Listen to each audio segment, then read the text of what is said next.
Jacob Hartwell dropped to his knees in the cracked Texas dirt fists, shaking throat torn raw from a scream he didn't remember letting out. 3 years buried beside his wife. 3 years of begging God for one drop of mercy. And now, somewhere on the burning wind, a baby was crying. A real baby. Out here, where nothing had any business being alive. If you're new here, hit that subscribe button and ride this story with me to the very end, and tell me in the comments what city you're watching from, so I can see how far this story has traveled. Now, let's begin. Jacob stayed on his knees a long while before the sound came again. This time he was certain. He pushed himself up boots, sliding on dust that hadn't tasted rain in 9 weeks, and turned his head toward the south fence. The cry came thin, weak, pulled apart by the wind, before it ever reached him whole. "Sarah," he said before he caught himself. His wife was 3 years dead. He knew that. He said her name anyway, the way a man speaks to a ghost when the heat's been long on his back. He started walking, then running. His knee went out near the dry creek bed, and he caught himself on a fence post, hand splitting open on a nail he'd meant to fix 2 summers back. Blood came up through the dust on his palm, and he didn't even look at it. The cry was louder now. Not a coyote pup, not a calf, a child. A child out here. "Lord have mercy," Jacob said. "Lord have mercy on whoever did this." He found her under what was left of a mesquite, wrapped in a bundle of cloth so thin he could see the small ribs working underneath. Her face was the color of old brick. Her mouth was open in a cry that had nothing left in it. Jacob fell to his knees a second time that morning. "Hey," he said, soft, the way a man speaks to a horse he doesn't want to spook. "Hey now. Hey, little thing." His hands hovered. He didn't know where to put them. He'd held babies before, held all 3 of his own when they came hollering into the world, but those had been his. This one belonged to whoever had walked out here and laid her down to die. "Who left you?" he whispered. "Who in God's name left you?" He looked behind him. He looked left. He looked right. There was nobody. Not a wagon track. Not a hoof print. Just the wind and the dying mesquite and the small bundle that was barely breathing. "All right," Jacob said. He said it again. "All right. All right." He gathered her up. She weighed nothing. Less than nothing. "You hold on," he told her. "You hold on for me. We ain't done yet. You hear me? We ain't done." He started for the house. The walk back was the longest mile Jacob Hartwell had ever measured. He'd cleared this same field 2 summers running. He'd buried his wife at the far end of it under the cottonwood. He'd watched his crops wither 3 months back then, 6 weeks back then last week, and he'd told himself each time that the rain was coming. The rain was always coming. He didn't lie to himself now. "I got nothing," he said to the bundle in his arms. "You hear me? I got nothing. I got 3 mouths and no flour. I got a milk cow gone dry. I got a well I'm rationing by the cup. I got nothing, child, nothing." The baby coughed, a small dry sound. Jacob walked faster. "You picked the wrong man," he told her. "You picked the wrong door. There's a church in town. There's good folks in town. I should have kept walking. I should have gone for the preacher. I should have—" He stopped. He looked down at her. He looked at her tiny fist, no bigger than a walnut curled tight against the cloth. "Aw, hell," Jacob said. And he kept walking. Faster. Sarah saw him first. She was on the porch with the broom 10 years old and already standing the way her mother used to stand, hip-cocked, hand on the rail. She dropped the broom when she saw him coming. "Pa?" He didn't answer. "Pa, what is that? Get your brother." "Pa." "Sarah, get Thomas. Get him now. And put water on. The good water. The clean water from the bottom of the barrel, not the top. You hear me?" She heard him. She ran. By the time Jacob made the porch steps, all 3 of them were on him. Thomas with his eyes too big for his face.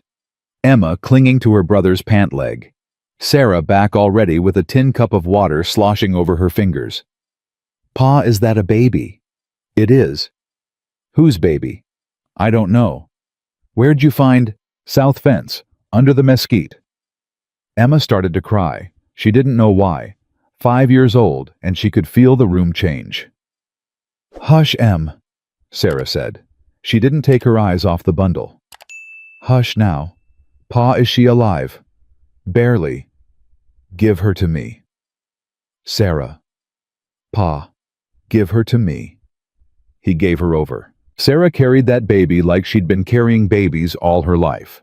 She sat down on the porch boards right where she stood, and she opened the cloth and she made a sound in the back of her throat that Jacob would remember for the rest of his days. "Pa," she whispered. "Pa, she's so little." "I know it. She's so little, Pa." "I know." Thomas crouched down beside his sister, 8 years old and quiet as a held breath. He put one finger out the way a boy does when he's not sure if the world will let him touch a thing. "Can I?" he said. "Gentle," Sarah said. He touched the baby's hand. The baby's fingers closed around his. Thomas Hartwell did not cry often. Hadn't cried at his mother's funeral. Hadn't cried when the calves died last spring. He cried now. Quiet and without sound, just water running down a face that had no idea it was happening. "She's holding me, Pa." "I see it, son." "Pa, she's holding me." Sarah was undoing the cloth when she stopped. Just stopped. Her hands hovered the way Jacob's had hovered out under the mesquite. She lifted one corner of the bundle and brought it close to her face, and then she lifted her face up to her father. "Pa." "What?" "Pa, look." He didn't want to look. Something in her voice told him he didn't want to. Sarah just, "Pa, look at this cloth." He looked. The breath went out of him in one long pull like a hand had reached down his throat and taken it. He knew that stitching. He knew the small, uneven cross at the corner where the thread had pulled too tight. He knew the flowers along the hem. 3 little flowers, each one a different color, each one made by a woman who'd never quite gotten the hang of even stitches, but had loved the doing of them anyway. He'd watched her do that stitching 3 winters ago, by the lamp, with her belly already starting to show with Emma. She'd sewn that blanket and folded it and put it in the chest at the foot of their bed, and when Emma had outgrown it, she'd folded it again and put it back, because his Sarah had never thrown a thing away in her life. That blanket had been in the chest the morning she died. That blanket had been in the chest yesterday morning, last he knew. Jacob sat down on the porch step, hard. "Pa," Thomas said. "Pa, are you all right?" "Sarah," Jacob said. "Sarah, go inside. Go inside and check the chest. The cedar chest, the one at the foot of my bed." "Pa, what?" "Go." She went. Thomas didn't move. Emma didn't move. The baby in Sarah's absence was held now by Thomas, who'd never held a baby in his life and was afraid to breathe wrong. Jacob stared at the porch boards. He could hear Sarah inside. He could hear the chest opening. He could hear her footsteps hesitating, then coming back. She came out empty-handed. "It's gone, Pa." "What's gone?" "Mama's blanket, the one with the flowers. It's not in the chest." Jacob put his face in his hands. "Pa," Sarah said.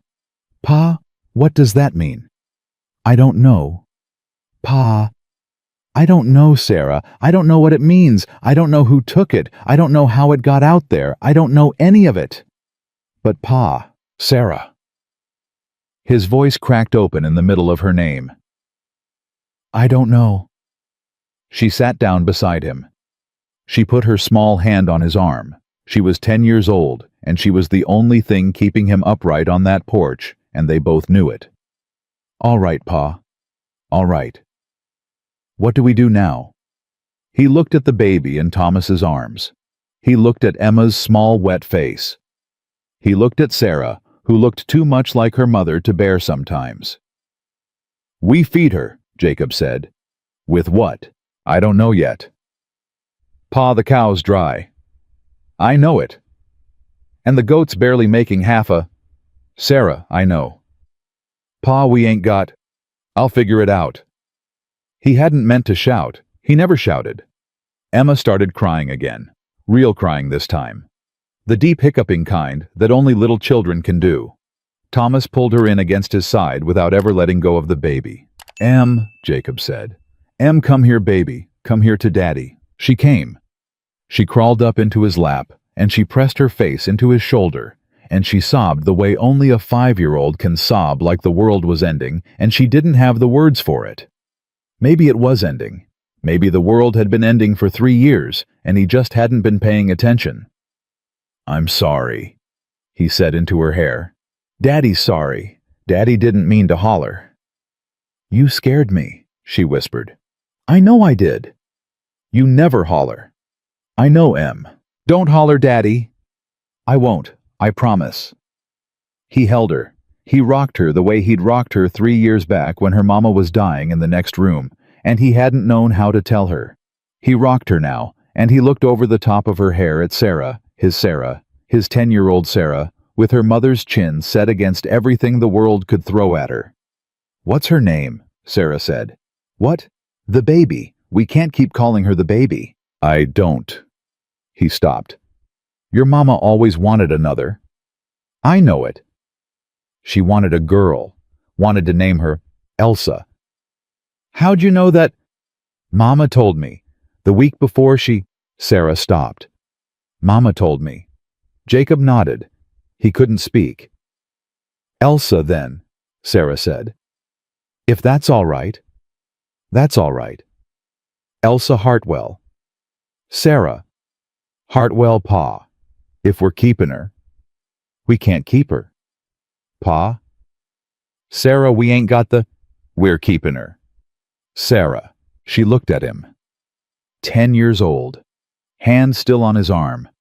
Eyes the color of her mother's, which was the color of weak coffee, which was the color he'd loved most in this world.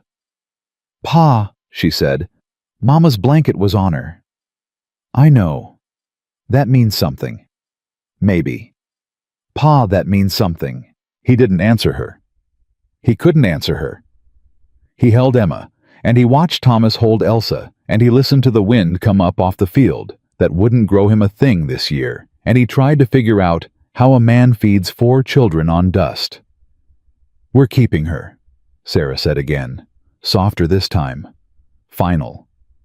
"All right," Jacob said. He closed his eyes. "All right, Sarah, we're keeping her." Thomas on the porch was still crying without sound. Elsa had her tiny fingers wrapped around his. She wasn't crying anymore. She was breathing, just breathing, slow and small and stubborn. "Pa," Thomas said. "Yeah, son." "She's holding on." "I see her." "Pa, she's holding on hard." Jacob opened his eyes. He looked at his son, 8 years old, quiet as a held breath, crying for a baby he'd known about for 15 minutes. "Yeah," Jacob said. "She is." He stood up. He set Emma down gentle. He crossed the porch, and he knelt in front of his son, and he reached out, and he laid his big hand over Thomas's small one, and underneath both of theirs, the baby's fist held on. "We're gonna feed her, son," Jacob said. "You hear me? We're gonna feed her tonight. I don't care what I gotta do." "Yes, Pa." "And tomorrow, and the day after." "Yes, Pa." "You hear me, son? I hear you, Pa." Jacob looked at his daughter, his older one, the one with her mother's chin. "Sarah," he said, "get the milk pail." "There ain't but a—" "I know what there is. Get it anyway." She got it. He took it from her. He stood on his own porch in the high heat of a Texas summer that had taken everything from him, and he looked at the 3 children who were still his, and at the 4th who had just become his, and he made a man's promise the only way he knew how. "We're gonna eat tonight," he said. "All of us." "Pa," Sarah said. "All of us, Sarah." He stepped down off the porch. He didn't know where he was going. He didn't know what he was going to do. He knew his cow was dry, and his goat was failing, and his neighbors were 2 miles off, and proud as he was. He knew he had nothing to trade, and nothing to sell, and nothing in the larder but half a sack of cornmeal and the bones of a chicken from Tuesday. He knew none of that mattered. Behind him on the porch, his oldest daughter sat down beside her brother. She took the baby gentle from his hands. She held that small bundle against her chest, the way her mother had held her 8 years and 4 months and 3 days ago in the back room of the house where the light came in through the curtain and where her mother had whispered the name Elsa for the first time, soft like a prayer she didn't believe she'd ever get to say out loud. Sarah Hartwell, 10 years old, said the name now. "Elsa," she whispered. "Welcome home." The baby's fingers, small as walnuts, closed around her sister's thumb and held. Jacob made it to the gate before Sarah's voice stopped him. "Pa." "Sarah, I gotta go." "Where?" "Brennan's." "Pa, you said you'd never go back to Brennan's." "I know what I said." "You said after what he did with the fence line you'd—" "Sarah, the baby ain't gonna eat my pride." She closed her mouth. She held it closed. She stood on the porch with Elsa against her shoulder, and she watched her father walk off down the dirt track with an empty pail swinging from his hand, and she didn't cry until he'd cleared the rise. Then she cried hard. "Sarah," Thomas said, "I'm fine." "You ain't fine." "Thomas, hush." "Sarah, what's Pa gonna trade for milk?" "We ain't got nothing to—" "I know we ain't got nothing." Emma on the porch board started up again. Thomas reached down and pulled her into his lap without looking. He'd been doing that since their mama died. He'd gotten good at it. "Sarah," he said, "I've been thinking." "Don't think, Thomas. Just hold Em." "Sarah, I got the wood horses." She looked at him. "Don't you dare." "I got 6 of 'em finished. The big one with the mane. The one Pa said looked just like Bluebell before she—" "Thomas Hartwell, you put those horses out of your head right now." "Sarah, they'd buy milk." "Mama gave you that knife." "I know it." "Mama gave you that knife the Christmas before she—" "Sarah, I know it." He'd raised his voice. He never raised his voice. Even Elsa stirred against Sarah's shoulder, her small forehead working like she was trying to figure out the new sound. Thomas swallowed. "I know what Mama gave me," he said quieter. "I know exactly what Mama gave me, and I know what Mama would say right now." "Thomas, she'd say carve more." Sarah didn't answer. Because he was right. Jacob walked the 2 miles to Brennan's with his head down and his jaw working. He'd done business with Henry Brennan twice in 15 years. The first time, Brennan had cheated him on a load of feed. The second time, Brennan had moved a fence post 6 feet onto Jacob's land, while Jacob was burying his wife. Jacob had not spoken to him since. He stood now at Brennan's gate, and he made himself open it. "Henry." The man on the porch looked up, took his time looking up. "Hartwell, I need milk." "Do you now?" "A pail. Goat or cow don't matter. I'll bring the pail back tomorrow." "With what?" "What? You gonna pay me with what, Hartwell?" "I'll work it off." "Work what off? You ain't got a back left on you, way I hear it." "Henry." "I hear your fields are dust, Hartwell." "They are." "I hear your cow's gone dry." "She has."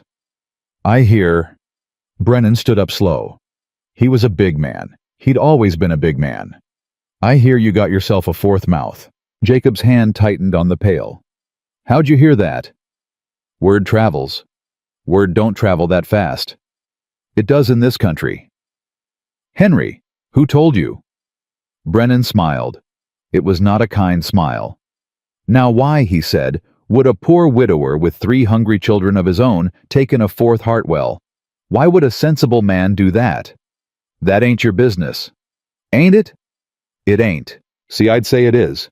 I'd say when a man comes to my gate begging milk for a child that ain't his, I'd say that's exactly my business." "I ain't begging." "You're sure as hell not buying." Jacob took a breath. He held it.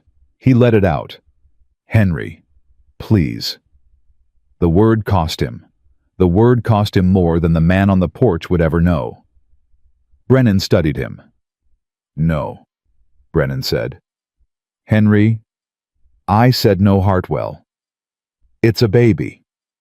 "It's a stranger's baby."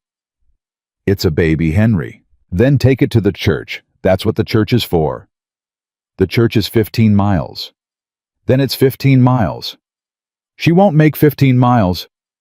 He hadn't meant to shout. He never shouted.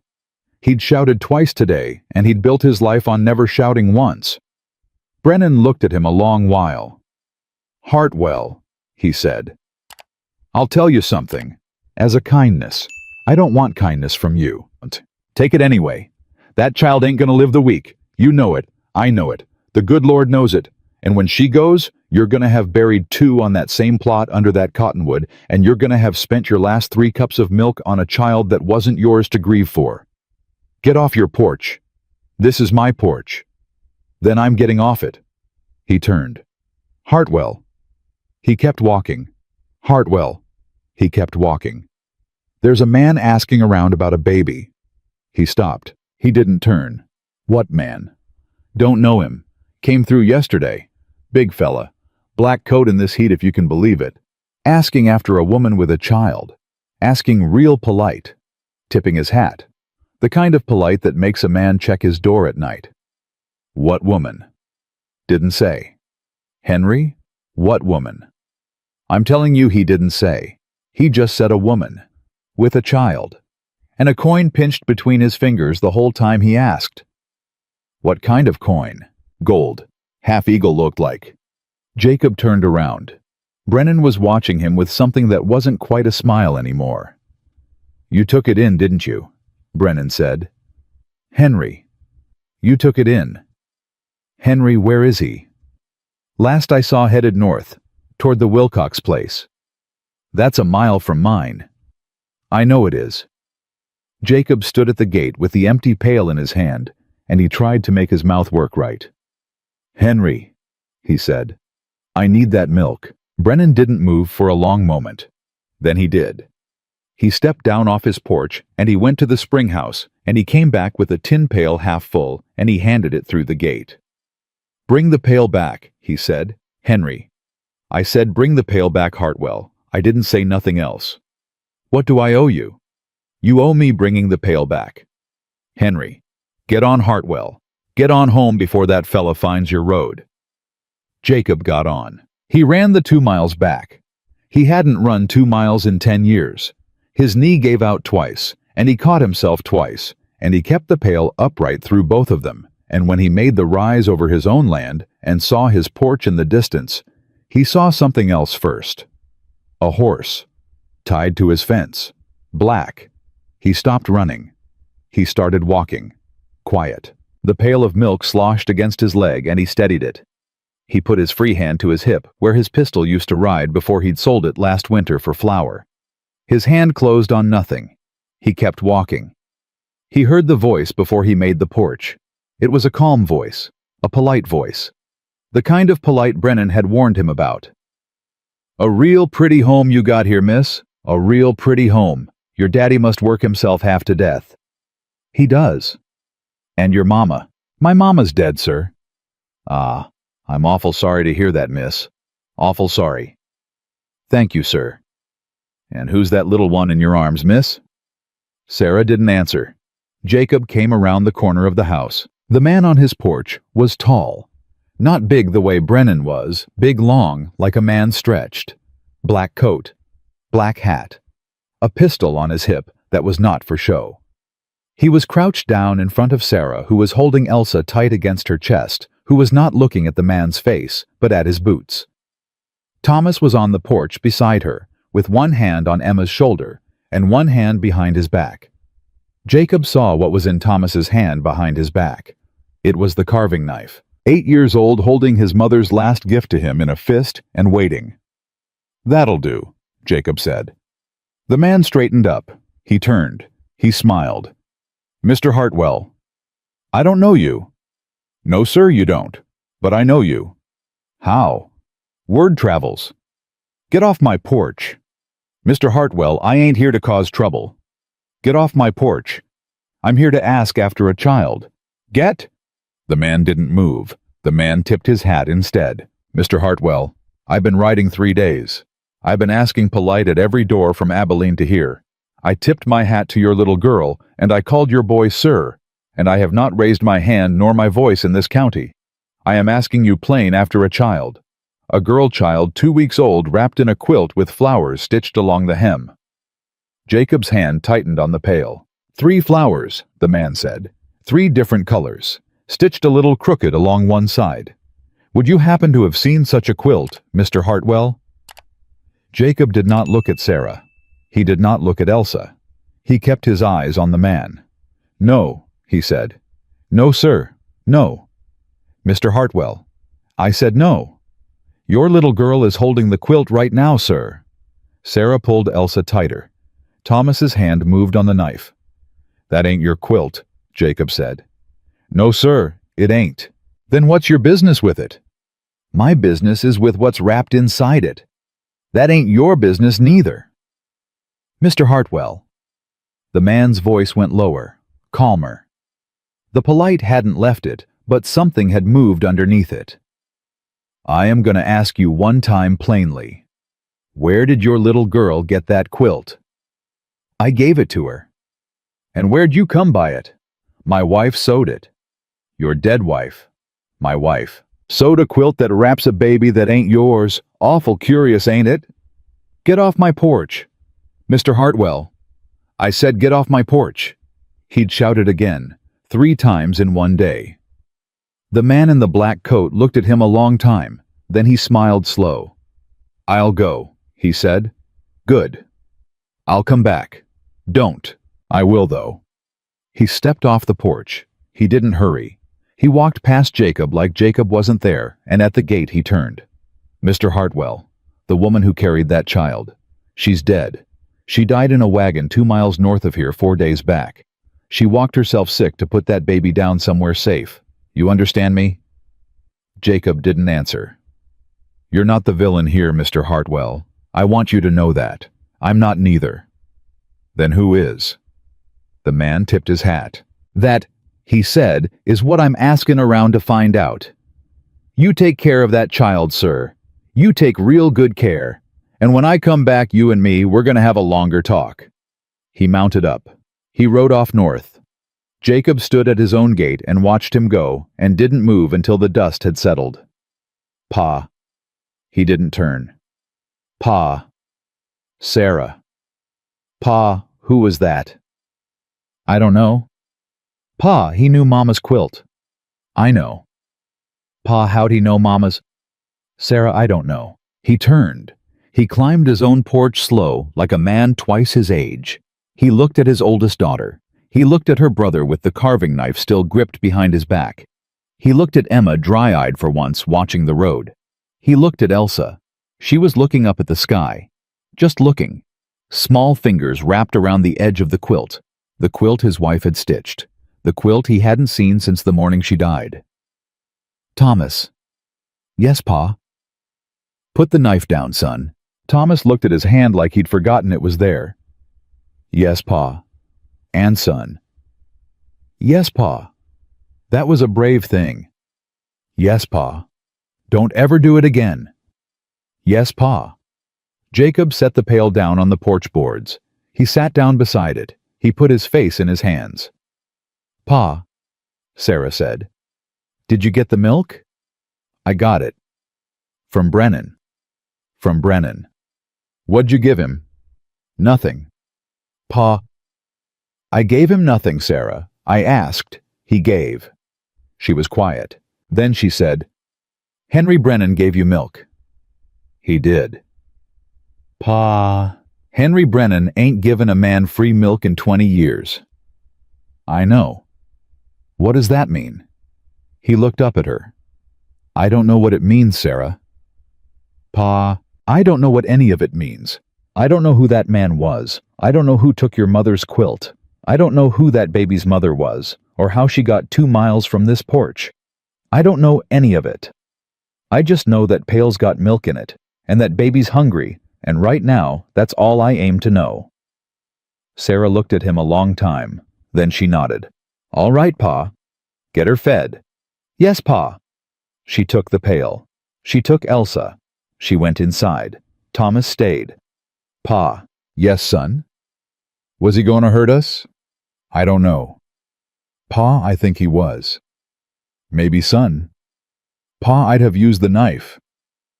Jacob looked at his boy, his quiet, careful 8-year-old boy. I know you would have, son. I'd have used it good, Pa. I know. Pa, I don't want to use it. I know, son. Come here. Thomas came. He climbed into his father's lap, the way he hadn't climbed in 2 years, the way he was just barely too big to climb anymore. Jacob held him. Jacob held him hard. You ain't gonna have to use that knife, son. You hear me? Yes, Pa. You ain't ever gonna have to. Pa, you don't know that. Jacob closed his eyes. No, son. I don't. Inside the house, Sarah was warming the milk in the small tin cup over the stove. Emma stood at her elbow on a stool watching the way she'd watched her mother once. Elsa lay on the kitchen table on a folded shirt working her small mouth, not quite crying, not quite quiet. Sarah, Emma whispered.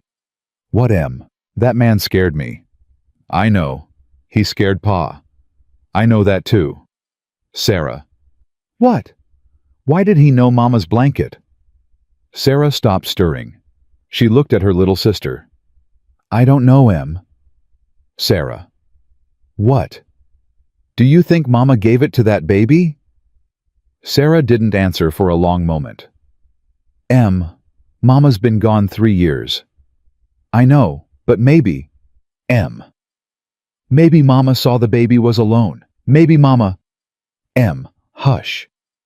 Maybe Mama sent her to us. The cup shook in Sarah's hand. Maybe she did, Em. Sarah. Yes, Em. Don't tell Pa I said that. Why not? Because it'll make him cry. Sarah swallowed.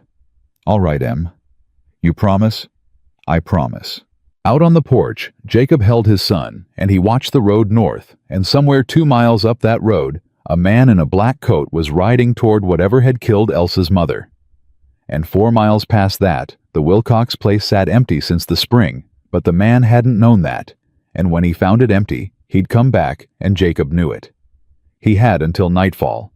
Maybe morning. He had 4 children in a house that couldn't feed 3, and a stranger writing back with questions Jacob didn't have answers to, and a quilt his dead wife had sewed, wrapped around a baby that hadn't been born when his wife died. Pa, Thomas said into his shoulder. Yes, son. I'm scared. Jacob held him tighter. He did not lie to his son. I know it, Thomas. Are you scared, Pa? Yes, son. What are we going to do?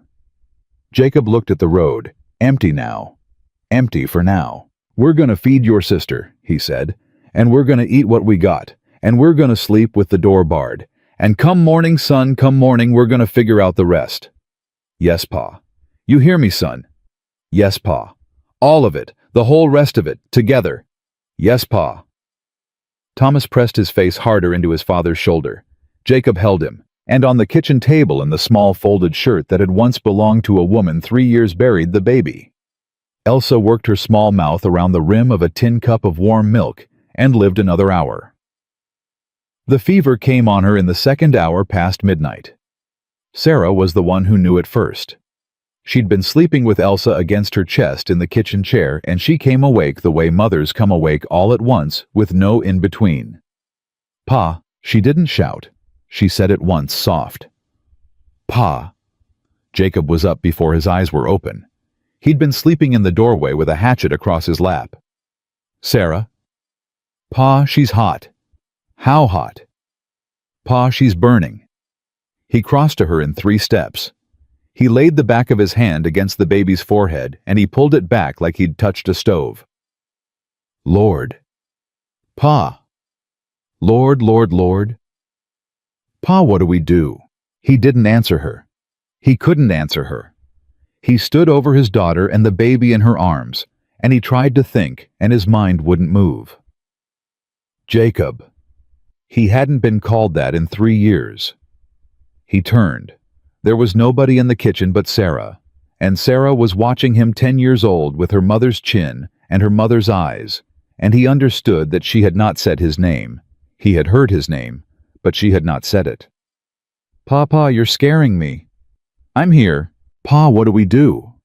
Wake Thomas. Pa, wake Thomas, Sarah, now. She woke Thomas. Thomas came in rubbing his face with one hand and holding the carving knife in the other. He was 8 years old, and he had slept with that knife since the moment the man in the black coat had ridden off. Pa. Son, get the cloth from the wash bucket, the clean one. Wring it. Yes, Pa. Cold as you can get it. Yes, Pa. Thomas went. Emma sat up on the floor pallet where she'd fallen asleep against her sister's leg. She didn't speak. She watched. 5 years old, and she had learned in 3 years when to be quiet. Pa, Sarah said. Pa, she's shaking. I see it, baby. Pa, that ain't right. I know it ain't. Pa. He took Elsa from her. The baby in his arms weighed even less than she'd weighed at noon. Her small face had gone the color of wet ash and her lips were working without sound, and he could feel the heat coming up through the cloth of his shirt. Hey, Jacob said. Hey, little thing. Hey, Elsa. She didn't answer him. He hadn't expected her to, but some part of him had hoped. Pa. Sarah, get the milk. What's left? Warm it. Pa, she ain't gonna take milk like this. Warm it anyway. She warmed it. Thomas came back with the cloth folded and dripping. Pa, here. Lay it across her brow. Yes, Pa. He laid it. Gentle as a grown man can lay a thing. Pa, Thomas said. Pa, I gotta tell you something. Not now, son. Pa. Thomas. Pa, I saw something. Jacob looked at his boy. What did you see? In the field. Yesterday. Before you found her. Thomas, what did you see? A woman, Pa. The kitchen went quiet. Even Emma stopped breathing. What woman? I don't know, Pa. I was bringing the goat in. I saw a woman walking, south of the creek bed, toward the mesquite. Why didn't you say? Pa, I thought she was a heat ghost. A what? You said sometimes the heat makes ghosts in the field. You said don't follow 'em. You said, Thomas. I thought it was a heat ghost, Pa. I'm sorry. I'm awful sorry. Jacob closed his eyes. What did she look like, son? She was carrying something. What? A bundle. She was carrying a bundle, Pa, and she was walking real slow, like she wasn't sure where she was going. And then she went behind the rise and I didn't see her again. How long before I heard the cry? Maybe an hour, Pa. Maybe less. Lord above. Pa, I'm sorry. It ain't your fault, son. Pa, I should have... Thomas. I should have... Thomas Hartwell, listen to me. That woman wasn't looking for help. You hear me? She was looking to put her child down somewhere and walk away to die. That ain't a thing an 8-year-old boy could have stopped. You hear me? Yes, Pa? You hear me, son? Yes, Pa. Sarah brought the warmed milk in the tin cup. Pa. Thank you, baby. Pa, she ain't drinking. She'll drink. Pa, she'll drink, Sarah. He tried. She did not drink. He tipped the cup against her small lips, and the milk ran down her chin onto the cloth and she did not drink. He tried again. He tried a third time. He dipped his own finger in the milk and pressed it against her mouth and she did not move. Pa, Sarah whispered. I see it. Pa, she's slipping. Sarah. Pa, look at her. Look at her, Pa. He looked. She was right. Elsa was slipping. Whatever small fight she had brought with her into this kitchen, she was losing it now. Jacob Hartwell sat down on the kitchen floor with the baby in his arms, and he did the thing he had not done in 3 years. He prayed. Not the polite kind. Not the kind a man does in church with his hat in his hands. The other kind. The kind a man does when there's nothing else left in the world to try. Lord, he said, Lord, you took my Sarah. You took my crops. You took my well down to the silt. You took my back and my pride and my faith in good neighbors. I ain't asked you for a thing in 3 years. I ain't darkened a church door. I ain't said grace at a meal. You and me been quiet, Lord. We been awful quiet. Pa, Sarah whispered. Hush, baby. Pa, I'm asking, Lord. I'm asking now. I'm asking on my knees. I ain't asking for crops. I ain't asking for rain. I ain't asking for one more easy day. I am asking for this child, Lord. This child who ain't done a thing wrong. This child who got laid down in dirt because somebody in this world failed her. Don't you fail her too, don't you? Don't you dare. Pa, Sarah said. She was crying.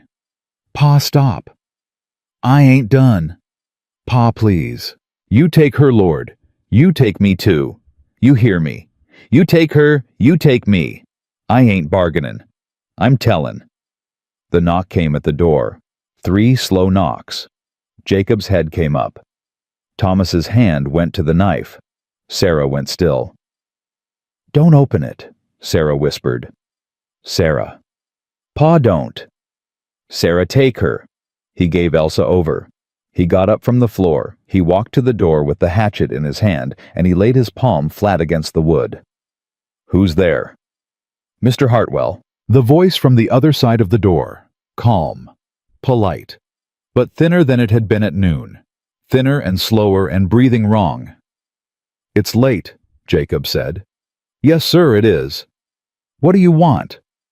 I want to come in, Mr. Hartwell. I want to come in if you'd let me. I won't. Mr. Hartwell. I said I won't. Mr. Hartwell, I've been shot. The hatchet slipped a quarter-inch in Jacob's hand. By who? By the man you and me both want to talk about. Jacob looked back into the kitchen. Sarah was holding Elsa against her chest with one arm and had pulled Emma in tight with the other. Thomas was on his feet between them and the door knife low at his side. Pa, Thomas said, soft. I see you, son. Pa, don't.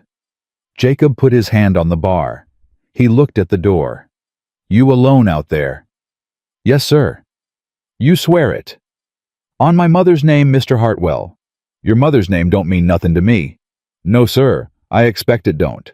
Jacob lifted the bar. He opened the door 6 inches hatchet up. The man was leaning on the post. His left hand was pressed against his right side, and the black coat was darker there than it ought to be, and his face had gone the gray that men's faces go. Mr. Hartwell? Get in. Thank you, sir. He came in. He came in slow. He made it 3 steps, and then his knees gave, and Thomas, 8-year-old Thomas, caught him under the arm and walked him to the kitchen chair. Easy now, mister, Thomas said. Thank you, son. Don't thank me. All right. Jacob barred the door. He turned. He stood over the man in his kitchen chair, and he held the hatchet down at his side, and he said, Talk. Mr. Hartwell. Talk fast, mister. My baby is dying in that chair. The man looked. He looked at Sarah. He looked at Elsa. His face did something Jacob did not expect. The man in the black coat began to cry. Quiet. Without sound. The way Thomas had cried that morning. Just water running down a face that wasn't built for it. Oh, he said. Oh, no. Mister. Oh, no, no. Mr. Talk. Mr. Hartwell, that baby's name is Elsa. I know what her name is. You don't know how I know it. Then tell me. Her mother named her after your wife. The hatchet hit the kitchen floor. Jacob did not remember dropping it. What? Her mother named her Elsa Mr. Hartwell, after your Sarah's middle name, after her sister's middle name. Her sister. Yes, sir. My Sarah didn't have a sister. She had a sister, Mr. Hartwell. My Sarah did not have a sister. She did, sir. She had a younger sister, cast out the household when she was 16, for reasons your wife never had the heart to tell you. And that sister, Mr. Hartwell, that sister wrote your wife 2 letters a year for 9 years, and your wife wrote her back, and your wife sent her a quilt the spring before she died, a quilt with 3 flowers along the hem. Jacob put his hand on the wall. He needed it. Pa, Sarah said. Sarah. Pa, what's he saying? Sarah, hush. Pa, what's he saying? The man in the chair lifted his face. Mr. Hartwell, her name was Hannah. Hannah Whitfield, that was. Hannah Mercer after she married. She married a bad man, Mr. Hartwell. The kind of bad that don't show on a Sunday, but shows every other day of the week. She had this child 2 weeks back, and she ran with her. And her husband come after her with his brother, and 3 hired men, and they caught her wagon 4 miles north of here 4 days back, and they did to her what such men do. Sarah made a sound. It wasn't a word. It wasn't quite a cry. It was the sound a child makes when the world she thought she knew is stripped off her in one pull. "Pa," she whispered. Jacob couldn't answer her. "I came up on the wagon a day late," the man went on. "I had been hired by Hannah's mother, your wife's mother, Mr. Hartwell, who did not know your wife was dead, who has been living in St. Louis these 7 years and writing letters every Christmas that nobody in your house ever opened because your wife's pa told her not to. I had been hired to find Hannah and bring her home. I came up a day late. I buried her there myself, Mr. Hartwell. I dug the grave with my own 2 hands, and the baby was gone." "She walked," Jacob whispered. "She walked, sir. 2 miles. 2 miles. Carrying that child, with the wound she was carrying. I do not know how she did it. I do not know how a woman bleeding the way she was bleeding made 2 miles in this heat. But she did. She made it. She made it to your fence line, Mr. Hartwell, and she laid her baby down where she knew her sister's husband would find her, and she walked off into the field to die where her child wouldn't see it." Jacob slid down the wall. He sat on the kitchen floor. He could not breathe. "I refused her," he whispered. "Sir, 8 years back, a girl came to my door, asked after my wife. I sent her off. I sent her off because my wife was sick and I didn't want a stranger in the house, and the girl said she'd come back and she never did. Mr. Hartwell. That was her, wasn't it? I expect it was, sir. My wife never told me. No, sir. I don't expect she did. My wife never told me her name. No, sir. And I sent her off. Mr. Hartwell, you didn't know. I sent her off." He was shouting. He was shouting in his own kitchen on the floor, and Emma had started to cry, and Sarah was holding Elsa and weeping into her hair, and Thomas was standing in the middle of the kitchen with the carving knife at his side. And Thomas was 8 years old, and Thomas was watching his father break. "Pa," Thomas said. Jacob couldn't hear him. "Pa." "Thomas, leave me." "Pa the baby." Jacob's head came up. Sarah was on her knees beside Elsa, and Elsa had gone the color of water. "Pa." "Sarah." "Pa, she ain't breathing right." He came across the floor. He came across on his knees and his hands. "Elsa. Elsa, baby. Elsa, you hold on. You hold on. You hear me. You hold on for me. You hold on for your mama. Your mama walked 2 miles with a hole in her to bring you here. You hold on, baby." "Pa," Sarah whispered. "Hold on, Elsa. Hold on, baby. Hold on." The man in the kitchen chair stood up. He shouldn't have been able to. He was bleeding through his coat onto Jacob's kitchen floor. But he stood up and he crossed the kitchen, and he laid one big hand on top of Jacob's head, the way a man lays his hand on a son's head. "Mr. Hartwell, listen to me. Get off. Mr. Hartwell, the man who killed her mother is half a day behind me, maybe less. I don't care. Sir, you have to care. I don't care. Mr. Hartwell, he is coming for that baby. Let him come. Sir, let him come. Mister, let him come up this road tonight. Let him knock on this door. I will meet him on this porch with my bare hands, and I will tear his heart out of his chest. Do you hear me? Do you hear me?" The man heard him. The man took his hand off Jacob's head. "Yes, sir," he said. "I hear you." Sarah was sobbing. Thomas was not. Thomas was at the door with the knife in his hand and a face that had become in the space of 1 minute the face of a man. "Pa," Thomas said. "Son?" "Pa, the door." "What?" "Pa, somebody just stepped on the porch." The kitchen went still. The hatchet was on the floor by Jacob's foot. The man in the black coat reached inside his ruined coat and pulled out a pistol Jacob had not known he was carrying. "Mr. Hartwell?" Yes. You take that hatchet. Yes. You take that hatchet, and you stand in front of your children, and you do not move from that spot. Do you understand me? I understand. Whatever happens out there, sir, you do not open that door. I understand. The man raised the pistol. The pistol shook in his hand. He was bleeding too hard to hold it steady. He held it anyway. A voice came through the door. Hartwell. Soft, polite. Hartwell, I know you're in there. Jacob picked up the hatchet. He stood up. He stepped between his children and the door. In the chair in Sarah's lap, the baby Elsa drew one small shuddering breath and held it, and held it, and held it. She did not let it go. The breath stayed. The breath stayed, and Jacob did not turn around to look, because he could not afford to look, but he heard Sarah whisper, "Pa, she's breathing. She's breathing. Pa, she's still breathing. I hear you, baby. Pa." Hold her, Sarah. Hold her tight. The voice came through the door again. Hartwell, I'm not a patient man. You sound patient enough to me, mister. Open the door. No. Hartwell, I have got 6 men on this porch. The man in the black coat shook his head once. Small. Just for Jacob. He's lying, he whispered. You sure? He came alone. He always comes alone. He likes it that way. Hartwell, the voice said. Are you talking to somebody in there? I'm talking to my children, mister. That's not what it sounded like. You hearing things then? A small sound from the porch. A boot scraping. 1 pair. Just 1. Hartwell. Open the door, and I take the child, and I ride off, and your family lives. You don't open the door, and I burn this house with all 4 of you in it. Now which is it gonna be?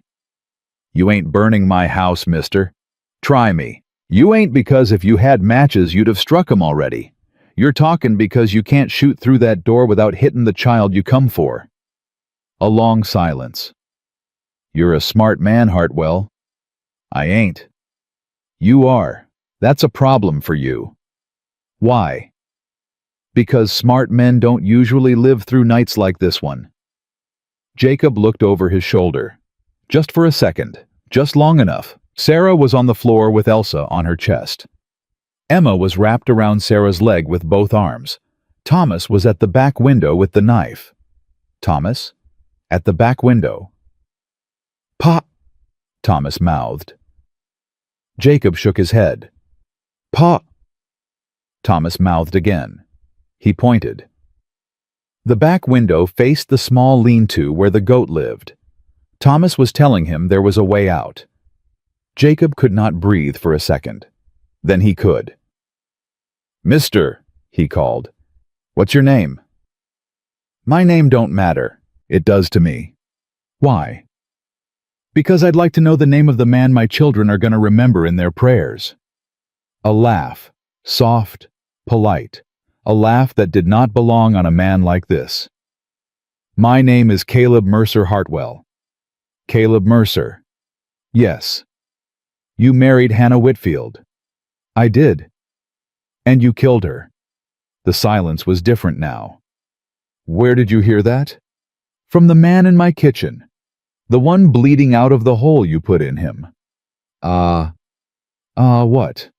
He made it. He made it. That's a shame. The man in the black coat raised his pistol an inch. He shook his head at Jacob. Small. Wait. Mercer, Jacob said. Why'd you come for the child? That child is mine, Hartwell. She ain't yours. She has my name on a paper in a courthouse, and that makes her mine. Paper don't make a child mister.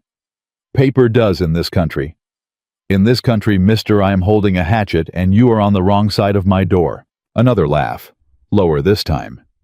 You think you can swing that hatchet faster than I can pull this trigger? I do. You don't. Then come find out, Mercer. Come find out, and we'll see who walks off this porch. Hartwell. What? That child has money coming to her. The kitchen went still. What did you say? You heard me? Say it again. Her grandmother. In St. Louis. The old woman is sitting on a fortune, and she is sick, and she has named that child sole inheritor in a will signed 3 months back. Hannah was supposed to bring the child to her. Hannah ran.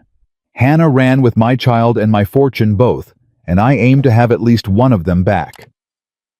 The man in the chair closed his eyes. "It's true," he whispered to Jacob. "God help me. It's true. The old woman is dying. She rewrote her will the week she got Hannah's last letter." "How much?" "Mr. Hartwell, you don't want to know how much." "How much, mister?" $40,000. The hatchet shook in Jacob's hand. 40. Yes. 40,000. Yes, sir. Lord. Yes, sir. Lord. "Hartwell," Mercer called. "You still in there?" "I am. You think on it. You think real careful on it. You give me the child, and I have ways of seeing that you and your children never want for a thing again. You hear me? Never. Not a thing. You think I'm a hard man, Hartwell, and I am, but I am also a man who pays his debts. I will see your children grown. I will see your fields green. I will set you up for life. Hartwell, and all I want is the girl." Jacob did not answer. He could not answer. "Pa," Sarah whispered from the floor. "Sarah." "Pa, you tell that man to go to hell." "Sarah, you tell him, Pa." "Sarah, hush." "Pa, you tell him." "Sarah." "Pa, that's our sister." He looked at her. He looked at his Sarah, 10 years old, with her mother's chin set against the worst night of her life. "That's our sister," she said again. "Pa, that's Mama's blood. That's our sister." Jacob turned back to the door. "Mercer." "Yes, Hartwell." "You can keep your $40,000. Hartwell, you can keep your $40,000, and you can keep your paper, and you can keep your name. That child stays where she is. That child is buried in this family. You hear me? Buried in it. You'd have to put me in the ground to take her out, and you ain't man enough to do it." The silence stretched. Then Mercer said very quietly, "All right." "All right what?" "All right, Hartwell." Jacob heard the hammer of a pistol pull back. Down. The man in the chair came up off it like a younger man, and Jacob hit the floor, and Thomas dragged Emma down behind the stove, and Sarah curled herself over Elsa on the floor with her whole small body, and the first shot came through the door and took out a chunk of the back wall the size of a fist. "Pa." "Stay down." The second shot. The third. The man in the black coat was on his feet at the door, pistol up, and Jacob did not know how the man was standing, but he was, and he fired back through the door twice low, where a man's leg would be. A scream, a long scream from the porch. "Got him in the leg," the man in the chair shouted. "Hartwell, the lock! Get the lock! The bar, the bar!" The door splintered. A boot. A second boot. Mercer was through. He was through the door, dragging his right leg, and his pistol was up, and Jacob saw it all happen the way a man sees things in dreams, slow, like time itself had thickened. Mercer's pistol came up toward Sarah. Sarah on the floor with the baby. Sarah with her mother's chin. Jacob did not remember moving. He moved. He moved with the hatchet in both hands, and he came across that kitchen floor, and he did not think, did not plan, did not feel the leg that had given out under him twice that day. He came across like a young man, and he brought the hatchet up, and he brought it down. Mercer's pistol fired. The shot went into the ceiling. Mercer went into the floor. He didn't get back up. The kitchen was very quiet, for a second. Then Emma started screaming. "Em," Thomas said. "Em, hush. Em, it's done. Em. She did not hush. She had been holding it in for too long. "Sarah," Jacob said. "Sarah, baby, are you hit?" "Pa." "Sarah, are you hit?" "Pa, no, I ain't hit. Pa, the baby." "What about the baby?" "Pa, the baby ain't moving." The hatchet fell out of his hand a second time that night. He went to her on his knees. "Elsa." Pa, she ain't moving. Elsa, Elsa baby, Elsa, wake up baby, wake up. Pa, Elsa, you wake up. Pa, please? Elsa, you wake up for Pa. You wake up for your sister. You wake up for your mama. Your mama walked 2 miles for you, Elsa. 2 miles. You wake up for her baby. You wake up. The man in the chair who had collapsed back into it when the shooting stopped was bleeding badly now. He had taken a shot through the side, and he had taken another through the upper arm, and the kitchen chair underneath him was wet and dark, and he should not have been conscious. Hartwell, he said. Jacob did not hear him. Hartwell. Elsa, you wake up. Elsa, you wake up. Hartwell, listen to me. The fever, cold water, all over. Now. Sarah heard him. Sarah, who could not have been older than 10, heard him, and got up off the floor, and went to the wash bucket and tipped the whole thing into a basin and brought it. Pa. Sarah what? Pa, give her here. He gave her over. Sarah laid Elsa down on the kitchen floor, and she stripped the cloth off her, and she dipped her hands in the cold water, and she went to work. She worked her hands over that small body the way Jacob had seen her mother work her hands over Emma when Emma had taken a fever at 3 years old. She worked. Pa, tell her stories. What? Pa, tell her stories. Mama said when a baby's fevered, you tell her stories so she don't go anywhere. Pa, tell her. Jacob bent over his small girl child. Elsa, Elsa, listen to Pa. You hear Pa? Your sister Sarah, baby. Your sister Sarah is saving your life right now. Your sister Sarah's got hands like her mama. You hear me? You hear me, baby? Keep going, Pa. Your brother Thomas, baby. Your brother Thomas held a knife tonight at a man twice his size. He held it for you. You hear me? He held it for you. He held it for his sister. Keep going, Pa. Your sister Emma. Your sister Emma is the prettiest little thing you ever saw, and she is going to teach you to laugh, baby. You hear me? She is going to teach you to laugh. She is the best laugher in this whole county, Elsa. She is going to teach you. Pa, keep going. Your mama, baby. Your real mama. Your real mama loved you so much, she walked through hell to put you somewhere safe. You hear me? She walked through hell. She walked 2 miles when she had no business standing up. You don't waste that baby. You don't waste her walking. You hear me, Elsa? You hear me? The baby's eyes opened. Jacob made a sound. He did not know what the sound was. He had not made a sound like that in 3 years. Pa, Sarah whispered. Pa, look. Pa, her eyes. I see it, baby. Pa, her fever. He laid his hand on Elsa's forehead. The heat had broken. It had not gone. It was not gone. But it had broken. It had stepped down. It had backed off. She was looking at him. A 2-week-old baby was looking at her father. Hey, Jacob whispered. Hey, little thing. Hey, Elsa. Hey, baby. Hey. She blinked. She did not cry. She just looked. Hartwell, the man in the chair. Jacob looked up at him. The man's eyes were closed now. The kitchen chair under him was very dark. Mister? Hartwell, listen. Mister, I'm going to get you a doctor. Sarah, ride to town. Take the goat. Take anything. Sarah. Hartwell, no. Mister? Listen. Hartwell, listen. There is a letter. Inside coat. Inside pocket. From the old woman. From Whitfield. To Hannah. You take it. You read it. You burn it after if you want. But you read it. Mister, you stay with me. Hartwell, you stay with me. You stay with me. You don't get to ride into my kitchen and tell me about my wife's family and bleed all over my chair and die. You don't get to do that, mister. You hear me? The man smiled. It was a small smile. It was, Jacob thought, the first kind smile that face had worn in a long time. Hartwell, my name is Silas. I want you to know my name. Silas. Yes, sir. Silas, you stay. Hartwell. Silas. I've been hired to find that child for 2 months, sir. Been riding 2 months. I rode up on her dead mother in a wagon. I was a day late. I have been a day late, Hartwell, all my life. Please. I would like, sir, for once, to not have been.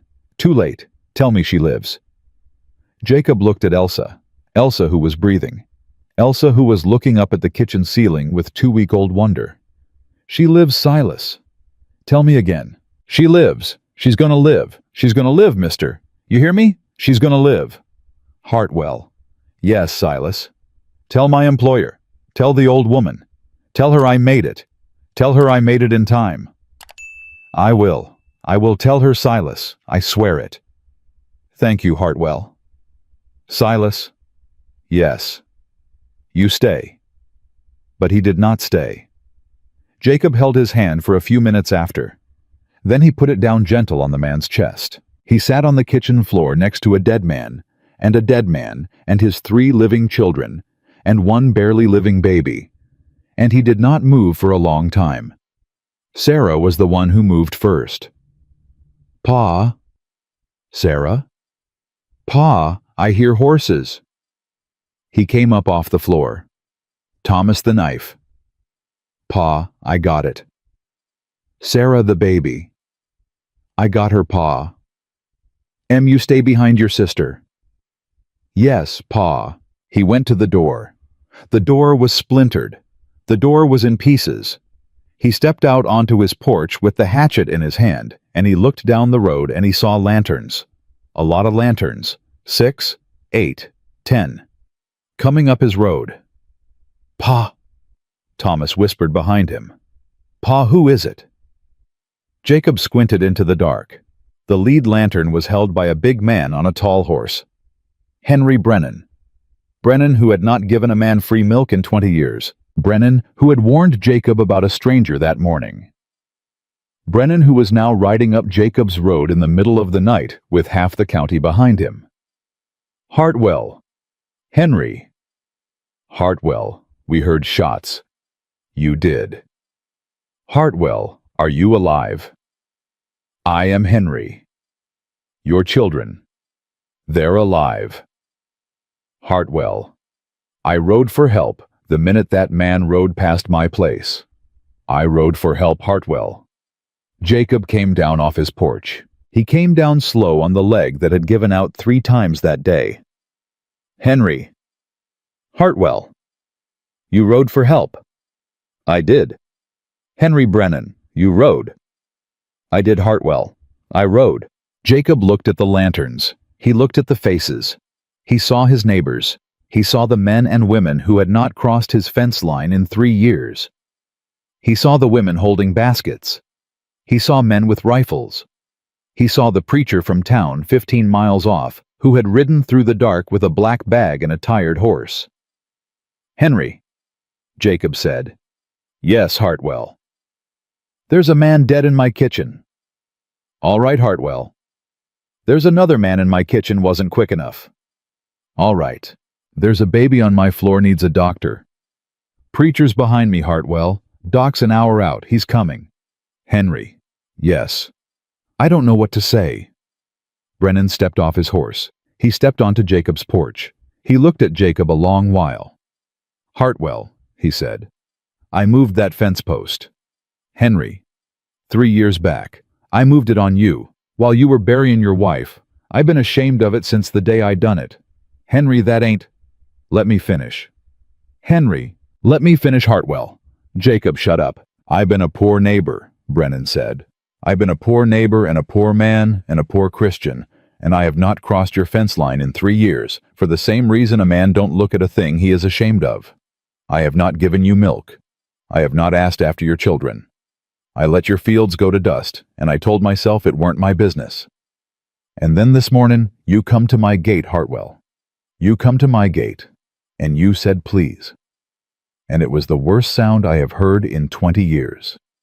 Because it was the sound of a man who shouldn't have had to. Jacob could not speak. So I rode, Brennan said. I rode all afternoon, and I rode all evening, and I rode through dark, Hartwell, and I told every man and every woman from here to the river what was coming for you. And here we are. You hear me? Here we are. Henry. That's enough, Hartwell. Henry, Hartwell, we're moving the fence back tomorrow. Jacob put his hand over his face. He could not see for a moment. The preacher came up the steps. He laid a hand on Jacob's shoulder. He said something Jacob did not hear. Inside the house, Sarah was holding her sister. Inside the house, Thomas was holding Emma. Inside the house, the baby Elsa was breathing soft and even, and the fever was gone, and her eyes were closing in real sleep for the first time since a woman had walked 2 miles in the heat to put her down. On the porch, Jacob Hartwell stood between Henry Brennan and a preacher he did not know with 10 lanterns in his yard and a dead man in his kitchen and a daughter on his floor. He had nearly lost 3 times in one day, and he did the second thing he had not done in 3 years. He let himself be held up.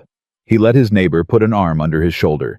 He let the preacher walk him back inside his own house. And he did not on that porch that night with his children alive behind him say a single word. He could not. He had used them all up. The doctor came an hour before dawn. He came on a tired horse with a tired bag, and he did not say a word to anyone for the first 10 minutes. He went straight to the kitchen floor. He went straight to Elsa. Sarah did not let her go. "Child," the doctor said, "I gotta look at her." "You can look, I ain't movin'." "Sarah," Jacob said. "Pa, I ain't movin'." "Doc." "It's all right, Hartwell. Let her hold the baby. I can work like this." He worked like that. He listened to Elsa's chest with a tin tube. He felt her small belly. He looked at her eyes. He looked a long time at her eyes. He took her tiny hand and pressed his thumb against her thumb, and he watched her fingers close around it. He let out a breath. "Hartwell. Doc. This baby's gonna live." Jacob sat down on the kitchen floor. He sat down hard. "Doc, I said she's gonna live." "Doc, say it again." "She's gonna live, Hartwell. She's a fighter. Whoever made her stubborn." Sarah put her face into the baby's hair, and she cried without sound. Thomas by the stove finally let himself cry the way an 8-year-old cries when a thing he has been holding in for 9 hours has nowhere left to go. Emma, who had cried herself out twice already, climbed into her brother's lap and put her hand on his cheek and said, "Tom, Tom, Tom. It's all right, Tom." Jacob did not move from the floor. He was looking at the dead man in his kitchen chair. "Doc," he said. "Yes, Hartwell. This man saved my children." The doctor turned. He looked at Silas. He looked a long time. What was his name? Silas. Silas what? He didn't say. "All right. Doc, I don't know who to send word to." "Hartwell, you said he had a letter." Jacob remembered. He had forgotten. He had forgotten the letter the man had asked him to read. He crossed the kitchen on his knees. He reached inside the dark coat. His hand came out red and shook for a moment, and then steadied. He found the inside pocket. He pulled out a folded paper. "Pa," Sarah whispered. "Sarah." Pa read it. He looked at her. "Sarah, this ain't a thing for a child to hear." "Pa, that's our blood in your hand." He could not argue with her. He never could. He unfolded it. The paper was creased soft, the way paper gets when it has been carried in a coat for a long time. The hand was old. The hand shook. He read it out slow in the kitchen with his neighbors on the porch and his children on the floor and a dead man in the chair and a baby breathing soft in her sister's arms. "My dear Hannah," he read, "I have not held you in 9 years. I have written to you every Christmas of those 9 years, and I do not know if my letters reached you. Your father has answered none of mine. Your sister, my dearest, my brightest, my Sarah has not written to me since the spring. I fear something has happened to her that you have not had the heart to tell me. I am old, Hannah. I am old, and I am dying, and I have been a poor mother and a worse one to your sister, and I would like, before God takes me, to undo at least one of the wrongs I let stand. The man who carries this letter is honest. His name is Silas. Trust him. Come to me, Hannah. Bring the child. Come home. There is room for you here. There has always been room. I will tell you when you come what was done to you, and what was done in my name, and what I should have stopped. I will tell you all of it. Come home. Your mother." The kitchen was still. Sarah was crying now, in the way that has no end to it. Not sound, Just water and shake. Pa, she said. Pa, Mama had a mother. Yes, baby. Pa, Mama had a mother who loved her. Yes. Pa, why didn't Mama go home? Sarah, I don't know. Pa, Sarah, your grandfather. Your mother's father. He was a hard man. A bad man, maybe. Your mother left him at 16 and she never spoke of him to me, not once. She told me her mother was dead. Sarah, I believed her. For 17 years I believed her. I never asked twice. Pa, you should have asked. Yes, baby, I should have. Pa, why didn't you ask? Because I loved her, Sarah. And when you love a person, you let them have their silences. Sarah pressed her face into Elsa's hair. Pa, I would have asked. I know, baby. You would have. You're braver than I am. The sheriff came at first light. He came with 2 deputies and a wagon, and he did not say much. Brennan had ridden ahead and told him most of it. The sheriff looked at Mercer on the kitchen floor, and he looked at Silas in the chair, and he looked at Jacob standing by the stove with his hand still red from a man's pocket, and he said, Hartwell. Sheriff. You want to tell me what happened here? Jacob told him. He told all of it. The cry from the field, the quilt his wife had stitched, the man in the black coat, Brennan's milk, the shots through the door, the hatchet. The sheriff listened. He did not write a word down. When Jacob finished, the sheriff looked at the floor a long time. Then he said, Hartwell. Yes, Sheriff. Caleb Mercer was wanted for a killing in Kansas 2 years back, a wife killing. He paid the right people and he walked. There's been a paper out on him for 16 months, Hartwell, and there's a $500 bounty on his head from the family of his first wife. Sheriff? I'll see you get it. I don't want it. You'll take it, Hartwell. Sheriff, I don't. You'll take it. You got 4 children and a roof that ain't gonna stand another summer. You'll take it, and you'll fix the roof, and you'll feed the babies, and you won't say another word about it. Jacob did not say another word about it. They took Mercer out in the wagon. They took Silas out gentle the way they would have taken a brother. The preacher rode behind the wagon with his hat over his heart, and 4 of Jacob's neighbors rode beside it, and they buried him in the town cemetery 2 days later. And Jacob stood at the head of his grave and said, Silas, I do not know your last name, but you were not too late. You hear me, mister. You were not too late. The grass over the grave settled by the end of the week. The grass over Mercer's grave in a different field, a colder field, did not settle for a long time. The letter from Hannah's mother from Eleanor Whitfield of St. Louis, who had written 9 years of letters into silence, was answered by Jacob Hartwell on a Tuesday morning, 11 days after the night Caleb Mercer came up his road. He wrote it slow. He wrote it 3 times. He sent it on the noon stage out of town, and he did not tell his children he had sent it. The reply came 18 days later. It came not as a letter. It came as a woman. She came on the evening stage. She came with 1 trunk and 1 cane and 1 tired black manservant who had been with her family 41 years. She came up Jacob's road in a hired buggy, and Jacob saw the buggy from the porch, and he did not need to be told who she was. Sarah. Pa. Sarah, get the baby. Get her clean. Get her in the good cloth. Pa, who? Sarah, do as I say, baby. Please. She did as he said. The old woman climbed down from the buggy with the manservant's hand under her arm. She was small. She was very small.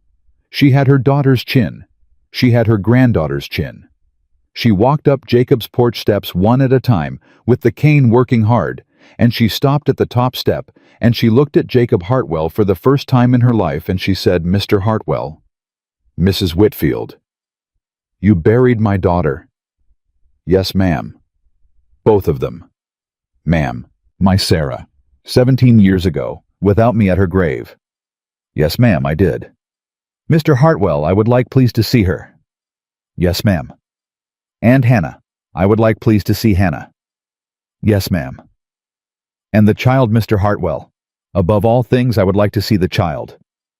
He brought her inside. Sarah was in the kitchen with Elsa in her arms. Sarah, who had her mother's chin, and her aunt's chin, and her grandmother's chin.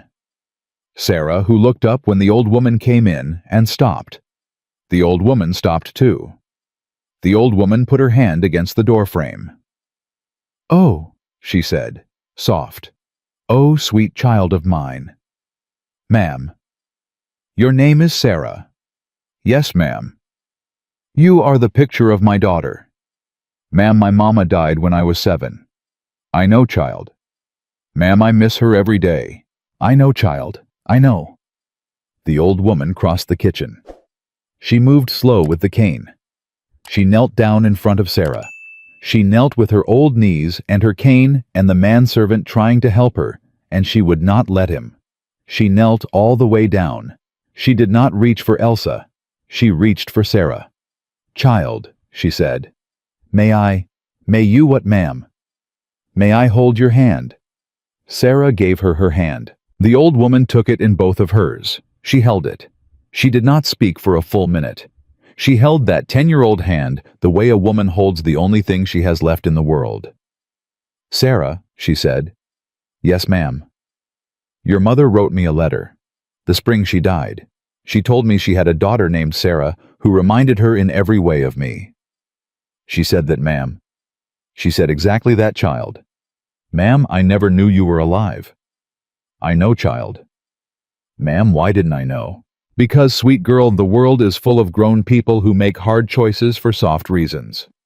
And your grandfather and I made the hardest one a long time ago, and your mother paid for it, and your aunt paid for it, and you have been paying for it all your young life without knowing the bill was owed." "Ma'am." "Yes, child." "Ma'am, it's all right." "Child, it is not." "Ma'am, it is. You're here now." The old woman put her face down against Sarah's small hand. She wept. She wept the way old women weep when something has been broken inside them for a very long time, and a child has just laid a finger on it. Jacob went out onto the porch. He could not watch. He stood on his own porch in the high evening, and he watched his fields, which had a little green in them now, after the rains had finally come 3 weeks back, and he heard the old woman weeping in his kitchen, and he heard his oldest daughter saying, "There, ma'am. There, grandmama. There." And he put his hand against the porch post, and he held on. Brennan found him there an hour later. "Hartwell. Henry. That her. That's her. She come for the child. Henry, I don't know what she come for." Hartwell. "Henry, you know what's coming." "I know. That woman has money, Hartwell." "She does. She has a fine house in St. Louis, doctors, nurses, a schoolroom, tutors, the kind of life a baby like Elsa could have." "I know, Henry." "You gonna let her go?" Jacob did not answer. He could not. He had not let himself ask the question for 18 days. Inside the house he heard the old woman say, "Sarah, sweet child, where is your sister?" He heard Sarah say, "Right here, grandmama, she's right here." He heard the old woman make a sound he would not forget for the rest of his life. He heard the old woman say, "Oh, oh, oh, my Hannah's girl. Oh, my Hannah's girl. Oh, Lord. Oh, Lord." He heard her say, "Sarah." "Yes, grandmama." "Sarah, what is her name?" "Elsa, grandmama." "Elsa." "After my mama's middle name?" "After my Sarah." "Yes, grandmama." "After my Sarah." "After my own." "Yes, grandmama." A long pause. Then the old woman said, "Sarah, your sister is home. Your sister is exactly where she ought to be." Jacob closed his eyes on the porch. The old woman stayed 3 days. On the 2nd day she sat with Jacob at the kitchen table after the children had gone to bed, and she laid her hand flat on the wood and she said, "Mr. Hartwell." "Mrs. Whitfield." "I have come to take none of these children from you." He could not speak. "I want you to hear me say it, Mr. Hartwell. I have come to take none of these children. They are yours. They have always been yours. They are exactly where they belong, and I would no more pull them out of this house than I would pull a tree out of its earth." "Ma'am." "But, Mr. Hartwell, there is the matter of the inheritance." "Ma'am, I don't want it." "Mr. Hartwell." "Ma'am, I don't want $1 of it." "Mr. Hartwell, you will hear me." "Yes, ma'am." The money is not for you. No, ma'am. The money is not for the baby alone. Ma'am. Mr. Hartwell, I have lost 2 daughters. Do you understand me? 2. I have 1 grandchild from my Hannah, and I have 3 grandchildren. 3 from my Sarah, whom I never met, whom I will never get to hold as babies, whom I have already missed every birthday they have ever had. The money, Mr. Hartwell, is for all 4 of those children, for their schooling, for their futures, for the life their mothers were not allowed to have. Ma'am, it is not for you, Mr. Hartwell. You will not see a dollar of it. It will be held in trust. You will be the trustee. You will sign for it. You will send each child to school as you see fit. You will find them husbands and wives, and you will set them up each one when their time comes. And you will not, Mr. Hartwell, take a single dollar for yourself. Do you understand me? Ma'am, Mr. Hartwell, do you understand me? Yes, ma'am, I understand you. Good. Ma'am. Yes, Mr. Hartwell. I would have said no, ma'am, to anything else. I know that, Mr. Hartwell. That is why I have come. That is why I have written it the way I have written it. A man who would have said yes, sir, would not have been a man I trusted with my granddaughters. He looked at her. He looked at the small old woman across his kitchen table. He said, "Ma'am, why didn't you come sooner?" She closed her eyes for a moment. Because, Mr. Hartwell, I was afraid, and shame is a slow horse. It is a very slow horse. Ma'am? Yes. My wife forgave you, ma'am. I know she did. She wasn't a woman who could carry a thing like that to her grave. The old woman put her face in her hands. She did not weep this time. She had wept enough. She said behind her hands, "Thank you, Mr. Hartwell." She left on the morning stage. She kissed each of the children on the forehead. She held Elsa for a long time. She held Sarah longer. She said to Jacob on the porch with the buggy waiting, "Mr. Hartwell, I will write." "Yes, ma'am." "Every Sunday." "Yes, ma'am." "And you will write back." "Yes, ma'am." "Promise me." "I promise, ma'am." She went. The years went too. They went the way years go when a man has stopped counting them. The roof got fixed. The fence got moved back to where it had always belonged. The fields with the rain that came and came and came again the next summer and the summer after that. The fields turned green and stayed green. Brennan's boy came over to help with the harvest the 2nd year. By the 3rd half, the county came. By the 5th, Jacob Hartwell's farm was the place where folks gathered on a Saturday evening with lanterns in the trees and a long table on the porch, and a man at the head of the table who poured coffee for his neighbors and laughed slow like a man who had remembered how. Sarah grew tall. She grew taller than her mother had been. She had her mother's chin, and her mother's hands, and her grandmother's eyes, and at 16 she went to St. Louis to a school her grandmother had picked out for her, and at 20 she came home with a teaching certificate and a fiancé her father liked the look of. Thomas grew quiet the way he had always been quiet, but the quiet got softer in him as the years went on. He carved.